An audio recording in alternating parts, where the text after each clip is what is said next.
गुरु पीर पैगंबर दी देन तो बाद अगर जगत नूं कोई सब तो वड्डी देन है उस परमात्मा दी तां फिर वो मां है। इस वास्ते अगर श्रवण कुमार ने मां बाप नूं ही भगवान जान के पूज लिया तो गलत नहीं है, सही है। उन्हें समझ आ गई कि अंधी मां है लेकिन मैनू जीवन सुजाखा दिता। अंधी मां है लेकिन अंधी होंदियां होया भी मेरी जिंदगी दे च रोज उजाला करती रही, मेरी जिंदगी दे च रोज रोशनी करती रही। जैसे उसने मां दे परोपकार नूं वेखिया, मां दी कुर्बानी नूं वेखिया, उन्हें अपना मस्तक मां दे कदमां ते रखिया। ते जिस दिन मां दे कदमां दे उत्ते उसने अपना मस्तक रखिया, मां दे कदम मंदिर बन गए, मां दे कदम एक धार्मिक सथल बन गए। बाद विच सारा जीवन उसने मां बाप दी प्रस्तित दे जो है व्यतीत किया। अगर कोई पुरुष एक गुरु पीर पैगंबर दी प्रस्तिश करता है, परमात्मा उसते खुश होता है। यकीनन मां दी प्रस्तिश नाल परमात्मा लाजमी प्रसन्न होता है, लाजमी खुश होता है। सो मां अवतार तो बाद, पैगंबरां तो बाद महान है। वो महान मां है और उतनी ज्यादा महान है जो जितनी महान चेतना नु जन्म दे। कोई मां कितनी वड्डी है, कितनी वड्डी है, कितनी वड्डी है। जैसे कि अवतारां दे दर्जे ने, कोई 2 कला संपूर्ण अवतार है, कोई 4 कला अवतार है। श्री राम बारे कहंदे ने 14 कला अवतार ने, श्री कृष्ण बारे वो 16 कला संपूर्ण अवतार ने। किसी च 1 कला, किसी च 2, किसी च 3, किसी च 4, किसी च 5, किसी च 14, किसी च 16। अगर अवतारां दी ये कोटियां ने तो फिर मावां दी भी कोटियां ने। अगर अवतारां दे ये दर्जे ने तो फिर मावां दे भी दर्जन ने। प्रथम कोटि दी मां, द्वितीय श्रेणी दी मां, तृतीय श्रेणी दी मां, चौथी श्रेणी दी मां, इस तरीके नाल गिनती कर दे जाइए तो ये दर्जे हजारां बनदे ने। जैसे धार्मिक दुनिया दे दर्जे हजारां बनदे ने। सिर्फ 16 कला तक नहीं, कोई 20 कला, कोई 25 कला, कोई 50 कला, कोई 100 कला। उंज ते 1 कला भी अपने आप दे बड़ी महान है। ते जो 2-4 कला दा ज्ञानी है बहुत वड्डी गल है, बहुत वड्डी गल है। तो भगतां दे संतां दे अपने अपने ढंग दे दर्जे ने। भी इस दे कोल कला ते है पर 1, इहदे कोल सिद्धि ते है 1, इहदे कोल कला ते है पर 4 ने, इहदे कोल कला ते है 16 है। ते जे अवतारां दियां ऐसियां कोटियां ने, जगत विच मावां दी ऐसियां ही कोटियां ने। इह गल वखरी है कि अवतारां दी कोटि नूं धार्म मंदिरां दे विच समझिया जांदा है, समझाया जांदा है।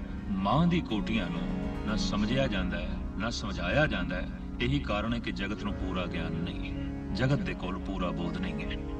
गुरु नानक देव जी महाराज ने इस संबंध विच जिहड़ी विचार जगत दे सामने रखी है वो है कि कुछ एक त्यागियां ने गुरु नानक देव जी महाराज दे सामने ये प्रश्न रखे सन कि स्त्री नरक द्वारी है, लिहाजा स्त्री दा चित्र वेखना भी पाप, साकार रूप दे वेखना ते पाप है ही, दोष है। कागज संधि उतरी तो भी त्रियना निहार, यही मार ले जावई यथा बिलोचन धाड़।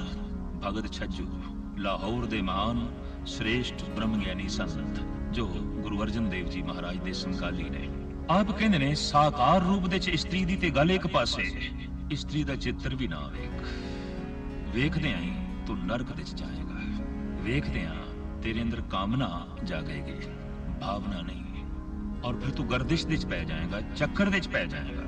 इस तरह दे अनेकां संत जना ने, ऋषि मुनिया ने नारे लाए ये नरक दुआरी है। भाई साहब भाई गुरदास जी अपने एक वाक दे कहंदे ने, लोक रीत गुण ज्ञान विच अर्ध शरीरी मोख दुआरी। इत्थे मोख दुआरी है। स्त्री तो बिना ते मुक्ति प्राप्त ही नहीं हो सकती। स्त्री चाहिदी है, प्रथम प्रकृति देंदी है मां दे रूप विच, दूसरी चाहिदी है पत्नी दे रूप विच, तीसरी चाहिदी है भैन दे रूप विच। और इन्हां तिन्हां दे चों एक दी भी घाट है, जीवन अधूरा है। और वो अधूरापन महसूस करेगा, लाजमी करेगा, या इंज कह लो बेचैनी उसकी दूर होवेगी नहीं। ये 3 संबंध चाहिए ने, मां, पत्नी, भैन। अज दे मनोग विज्ञानक ते इंज कह रहे ने कि अगर कोई लड़का लड़की दी तलाश कर रहा है, नहीं वो अपनी मां नूं ही लभ रहा है। ये गल वखरी है। हुण उसदा रूप पत्नी होवेगा, ਪਰ ਹੁਣ ਉਹ ਉਸ ਤਰ੍ਹਾਂ ਦੀ ਮਮਤਾ, ਉਸ ਤਰ੍ਹਾਂ ਦੀ ਦੇਖ ਰੇਖ, ਉਸ ਤਰ੍ਹਾਂ ਦੀ ਹਮਦਰਦੀ, ਉਸ ਤਰ੍ਹਾਂ ਦਾ ਪਿਆਰ ਚਾਹੁੰਦਾ ਹੈ ਜੋ ਉਸ ਨੂੰ ਮਾਂ ਤੋਂ ਮਿਲੇ। ਇਹ ਗੱਲ ਵੱਖਰੀ ਹੈ ਕਿ ਹੁਣ ਰਿਸ਼ਤੇ ਦਾ ਰੂਪ ਬਦਲਿਆ ਹੈ, ਲੇਕਿਨ ਚਾਹੁੰਦਾ ਉਹੀ ਪਿਆਰ ਹੈ, ਚਾਹੁੰਦਾ ਉਹੀ ਗੋਦ ਹੈ, ਚਾਹੁੰਦਾ ਉਹੀ ਤੜਪ ਹੈ, ਚਾਹੁੰਦਾ ਉਹੀ ਕੁਛ ਹੈ ਕਿ ਜਦ ਜ਼ਰਾ ਮੈਂ ਦੂਰ ਹੁੰਦਾ ਸੀ ਮਾਂ ਤੜਪਦੀ ਸੀ। ਐਸੀ ਪਤਨੀ ਚਾਹੀਦੀ ਏ ਜੋ ਮੇਰੀ ਦੂਰੀ ਦੇ ਨਾਲ ਤੜਪੇ। ਮਾਂ ਬਾਅਦ ਵਿੱਚ ਖਾਂਦੀ ਸੀ, ਪਹਿਲੇ ਪੁੱਤ ਨੂੰ ਖਿਲਾਉਂਦੀ ਸੀ ਤੇ ਪੁੱਤ ਦੇ ਖਿਲਾਉਣ ਦੇ ਨਾਲ ਤ੍ਰਿਪਤ ਆਉਂਦੀ ਸੀ, ਖੁਸ਼ ਹੁੰਦੀ ਸੀ। ਇਸ ਤਰ੍ਹਾਂ ਦੀ ਪਤਨੀ ਦੀ ਤਲਾਸ਼ ਹੈ। ਗਹਿਰੇ ਤਲ ਵਿੱਚ ਤੇ ਦੇਖਿਆ ਜਾਏ, ਪਤਨੀ ਦੀ ਤਲਾਸ਼ ਨਹੀਂ, ਮਾਂ ਦੀ ਤਲਾਸ਼ ਹੈ। ਸਰੀਰਕ ਰੂਪ ਦੇ ਵਿੱਚ ਪਤਨੀ ਦੀ ਤਲਾਸ਼ ਹੈ, ਸੁਭਾਅ ਦੇ ਵਿੱਚ ਮਾਂ ਦੀ ਤਲਾਸ਼ ਹੈ। ਔਰ ਕਹਿੰਦੇ ਨੇ ਧਨ ਹੋ ਗਿਆ ਉਸ ਮਨੁੱਖ ਦਾ ਜੀਵਨ ਜਿਸ ਨੂੰ ਪੂਰਨ ਰੂਪ ਵਿੱਚ ਕਿਸੇ ਦਿਨ ਪਤਨੀ ਦੇ ਚ ਮਾਂ ਦਿਖਾਈ ਦੇ ਜਾਏ। ਕਹਿੰਦੇ ਨੇ ਸੰਤ ਹੋ ਗਿਆ, ਇਹਦਾ ਜੀਵਨ ਸਫਲ ਹੋ ਗਿਆ, ਇਹ ਤੇ ਮਹਾਨ ਹੋ ਗਿਆ, ਇਹ ਤੇ ਸਮਰੱਥ ਹੋ ਗਿਆ, ਪਤਨੀ ਮਾਂ ਬਣ ਗਈ। ਕਹਿੰਦੇ ਨੇ ਹਾਂ, ਇਸ ਤਰ੍ਹਾਂ ਹੋਇਆ ਹੈ। ਸਵਾਮੀ ਰਾਮ ਕ੍ਰਿਸ਼ਨ ਪਰਮਹੰਸ, ਬੰਗਾਲ ਦੇ ਸ੍ਰੇਸ਼ਟ ਮਹਾਤਮਾ, ਇੱਕ ਦਿਨ ਉਹਨਾਂ ਨੇ ਸ਼ਾਰਦਾ ਦੇ ਕਦਮਾਂ ਤੇ ਆਪਣਾ ਮਸਤਕ ਰੱਖ ਦਿੱਤਾ। ਸ਼ਾਰਦਾ ਪਤਨੀ ਸੀ, ਹੈਰਾਨ ਹੋ ਗਈ। ਸਾਰੇ ਬੰਗਾਲੀ, ਸਾਰਾ ਦੇਸ਼ ਆਪਦੇ ਕਦਮ ਛੂੰਦਾ ਹੈ, ਆਪਦੇ ਕਦਮਾਂ ਦੀ ਖਾਕ ਨੂੰ ਮੱਥੇ ਤੇ ਲਾਂਦਾ ਹੈ। ਤੁਸੀਂ ਆਪਣਾ ਮਸਤਕ ਮੇਰੇ ਕਦਮਾਂ ਤੇ ਰੱਖ ਦਿੱਤਾ ਹੈ। ਸ਼ਾਰਦਾ, ਅੱਜ ਮੈਂ ਧਨ ਹੋ ਗਿਆ, ਤੇਰੇ 'ਚ ਮੈਂ ਮਾਂ ਨੂੰ ਵੇਖ ਲਿਆ। ਮਾਂ ਦੀ ਪਵਿੱਤਰਤਾ, ਮਾਂ ਦੀ ਸ਼ਫਕਤ, ਮਾਂ ਦੀ ਹਮਦਰਦੀ, ਮਾਂ ਦੀ ਤੜਪਣਾ, ਮਾਂ ਦਾ ਕਲੇਜਾ ਅੱਜ ਤੇਰੇ ਚਿਹਰੇ ਦੇ 'ਚ ਉਭਰ ਕੇ ਆਇਆ ਹੈ। ਔਰ ਅੱਜ ਜਿਤਨੀ ਤੂੰ ਮੈਨੂੰ ਪਵਿੱਤਰ ਲੱਗ ਰਹੀ ਹੈ, ਇਤਨੀ ਪਹਿਲੇ ਕਦੀ ਨਹੀਂ। ਔਰ ਅੱਜ ਜਿਤਨੀ ਤੂੰ ਮੈਨੂੰ ਪੂਜਣ ਯੋਗ ਲੱਗ ਰਹੀ ਹੈ, ਇਤਨੀ ਪਹਿਲੇ ਨਹੀਂ। ਇਸ ਵਾਸਤੇ ਧਾਰਮਿਕ ਮਨੋਚਿੰਤਕ ਜਿਹੜੇ ਨੇ ਉਹ ਅੱਜ ਵੀ ਕਹਿੰਦੇ ਨੇ ਕਿ ਕਿਸੇ ਵੀ ਸੰਤ ਨੂੰ ਉਸੇ ਦਿਨ ਪੂਰਨ ਰੂਪ ਵਿੱਚ ਸੰਤ ਕਹਿ ਦੋ ਜਿਸ ਦਿਨ ਉਸ ਨੂੰ ਆਪਣੀ ਪਤਨੀ ਦੇ 'ਚ ਵੀ ਮਾਂ ਦੀ ਝਲਕ ਮਿਲੇ। ਹਾਲਾਤ ਐਸੇ ਹੋਣ ਕਿ ਮਾਂ ਦੇ ਰੂਪ ਦੇ 'ਚ ਵੀ ਮਾਂ ਨਾ ਦਿਖਾਈ ਦੇਵੇ, ਜੀਵਨ ਤੇ ਕੁਝ ਵੀ ਨਹੀਂ ਹੈ। ਪਰ ਪਤਨੀ ਦੇ ਰੂਪ ਦੇ 'ਚ ਮਾਂ ਦਿਖਾਈ ਦੇ ਗਈ ਹੈ, ਜੀਵਨ ਧਨ ਹੋ ਗਿਆ, ਮਹਾਨ ਹੋ ਗਿਆ। तो कुछ इस्त्री त्यागियां ने गुरु नानक के सामने ये प्रश्न रखिया सी कि इस्त्री हर दौड़ दे पछड़ी हुई है, ये चंगी लेखिका नहीं बन सकी, कोई अवतार नहीं बन सकी, ग्रंथकार नहीं बन सकी, रहबरी पुरुष नहीं बन सकी, और किधर एक कद बनी भी है तो वो ना दे बराबर कुछ भी नहीं, कदी ये बहुगिणती दे सामने नहीं आई। साहिब श्री गुरु नानक देव जी महाराज ने बड़े सादे लफ्जां दे इसका जवाब दिता है। सो क्यों मंदा आखिए जित जम्मे राज आ। इस्त्री आप किथे अवतार बने, अवतार नूं जन्म देण दे विच उसदा समा, उसदा जीवन ते उसदी सत्या लग गई। ये आप किते उच्च वद्दर दी जो है व्यापारी किस तरह बने, किवें बने? एक बहुत वड्डे व्यापारी नूं जन्म देण दे विच इसदी जीवन सत्या, इसदा समा, इसदी शक्ति खर्च हो गई।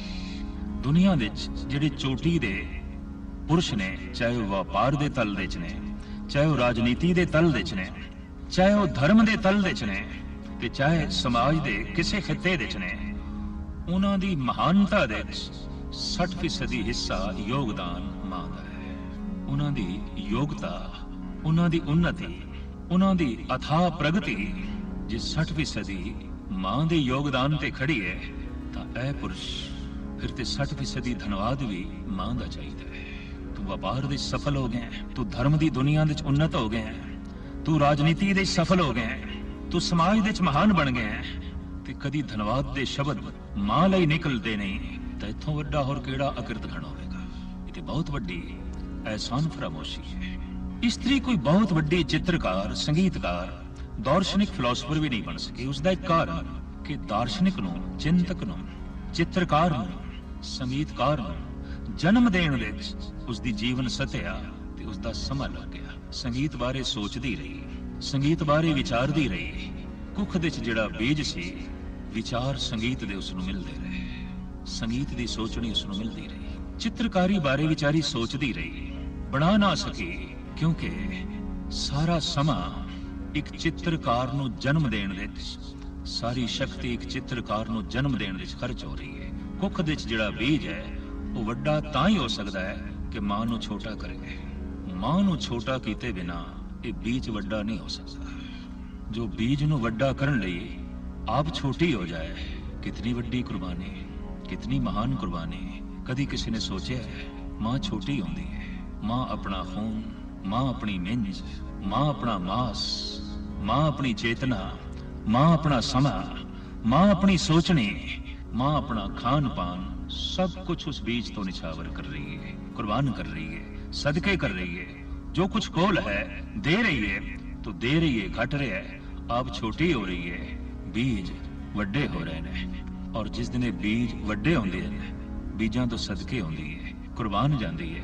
भावें आप छोटी हो गई है, पर गजब दी गल ਵੱਡਿਆਂ ਨੂੰ देख के खुश पई ਹੁੰਦੀ है, फुल्ली नहीं समांदी। आम जगत ਦੇ ਤੇ ऐसा देखे है, जद कोई ਵੱਧ जाए, ਵੱਡਾ हो जाए, जगत जलदा है, औखा ਹੁੰਦਾ है, कुड़दा है। ये ਵੱਡਾ क्यों हो गया है? ये अगे क्यों वध गया है? ये उच्चा क्यों हो गया है? रूहे जमीन दे अगर कोई प्रसन्न होंदा है, इको एक मां, बीज ਵੱਡਾ हो गया, बीज महान हो गया, बीज प्रफुल्लित हो गया। कोई गल नहीं, मैं छोटी हो गई हाँ, पर मेरे द्वारा एक बीज ते ਵੱਡਾ हो गया। उस दियां सारियां खुशियां उस बीज तो निछावर, उस दियां सारियां उमंगां उस बीज तो निछावर। अगर कोई बहुत ਵੱਡਾ चित्रकार ਬਣਿਆ ਹੈ, ਉਹਦੇ 'ਚ ਮਾਂ ਦੀ ਸੋਚਣੀ, ਜੋ ਚਿੱਤਰ ਬਾਰੇ ਉਹ ਸੋਚਦੀ ਰਹੀ, ਚਿੱਤਰਾਂ ਨੂੰ ਦੇਖਦੀ ਰਹੀ, ਉਹ ਸੂਖਸ਼ਮ ਰੂਪ ਦੇ ਵਿੱਚ ਬੀਜ ਨੂੰ ਮਿਲਦਾ ਰਿਹਾ, ਇੱਕ ਬਹੁਤ ਵੱਡਾ ਚਿੱਤਰਕਾਰ ਬਣ ਗਿਆ। ਦਰਸ਼ਨ ਫਿਲਸਫਾ ਮਾਂ ਪੜ੍ਹਦੀ ਰਹੀ, ਸੋਚਦੀ ਰਹੀ, ਇਹ ਉਸ ਬੀਜ ਨੂੰ ਦਰਸ਼ਨ ਤੇ ਫਿਲਸਫਾ ਮਿਲਦਾ ਰਿਹਾ। ਫਿਰ ਆਪਣੀ ਜੀਵਨ ਸਤਿਆ ਉਸੇ ਬੀਜ ਨੂੰ ਦੇਂਦੀ ਰਹੀ। ਇੱਕ ਦਾਰਸ਼ਨਿਕ ਦਾ ਜਨਮ ਹੋਇਆ, ਇੱਕ ਵਿਚਾਰਕ ਦਾ ਜਨਮ ਹੋਇਆ, ਇੱਕ ਚਿੱਤਰਕਾਰ ਦਾ ਜਨਮ ਹੋਇਆ, ਇੱਕ ਰਾਜਨੀਤਿਕ ਦਾ ਜਨਮ ਹੋਇਆ। ਕੁੱਖ ਦੇ 'ਚ ਪਿਆ ਪਰ ਰਾਜਨੀਤੀ ਬਾਰੇ ਹੀ ਸੋਚਦੀ ਰਹੀ, ਹਰ ਵਕਤ ਸੋਚਦੀ ਰਹੀ, ਮੇਰਾ ਬੇਟਾ ਰਾਜਾ ਹੋਵੇ। ਉਂਝ ਵੀ ਹਰ ਇੱਕ ਦੀ ਮਾਂ ਉਹਦੀ ਜ਼ੁਬਾਨ ਤੋਂ ਨਿਕਲਦਾ ਹੈ, ਰਾਜਾ ਬੇਟਾ, ਰਾਜਾ ਬੇਟਾ। ਕਿਹੜੀ ਮਾਂ ਹੈ ਜੋ ਭਿਖਾਰੀ ਬੇਟਾ ਵੇਖਣਾ ਚਾਹੁੰਦੀ ਹੈ? ਕੋਈ ਭਿਖਾਰੀ ਬੇਟਾ ਨਹੀਂ ਵੇਖਣਾ ਚਾਹੁੰਦੀ, ਕੋਈ ਮਾਂ ਨਹੀਂ ਚਾਹੁੰਦੀ ਭਿਖਾਰੀ ਬੇਟਾ। ਹਰ ਮਾਂ ਚਾਹੁੰਦੀ ਹੈ ਰਾਜਾ ਬੇਟਾ।